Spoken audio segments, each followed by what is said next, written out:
Pam Bondi was just confirmed by a vote of 54 to 46. Joining me now, Chris Bedford, author of Beltway Brief. Chris, the lone Democrat to vote for Bondi was Senator Fetterman of Pennsylvania. It's frankly despicable that more Democrats didn't vote for her. She's eminently qualified for this job, which once again shows you that this is about politics with the minority party right now.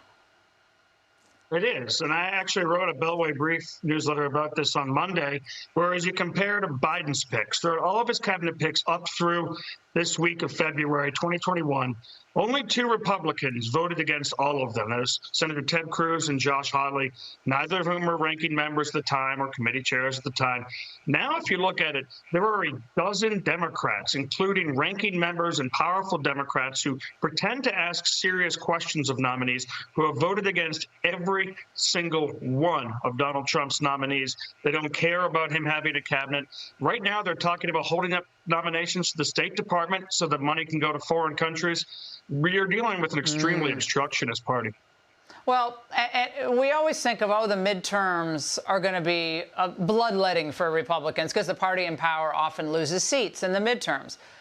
But given how things are going, given how Doge and Musk and Vance and the whole crew are finding so much waste, more fraud, undoubtedly they'll find abuse, couldn't this actually be a real opening for Republicans with this team in place to build on this momentum that they found in 2024, Chris? That's how, if things keep going the way they're going, I think they're going to get more, not less popular.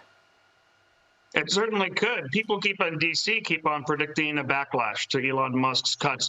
But people in D.C. just haven't really understood that the pressure that put Bernie Sanders and Donald Trump at the front of the nominations in 2016, and then the pressure that brought Donald Trump back to office, has been growing. The dissatisfaction amongst the American people with what is going on in Washington, D.C. has been growing. So I don't think that backlash is coming like the conventional wisdom says. Now, it sounds like after tonight's presser, things might move slowly. U.S. troops being killed at checkpoints in the Middle East again might change that calculus. But right now, the president is extremely popular. Yeah, and again, if you remain popular, your agenda can be gradually more and more bold, Chris, right? We have a lot of presidents who are hesitant to exercise their executive authority at home, not talking about foreign affairs.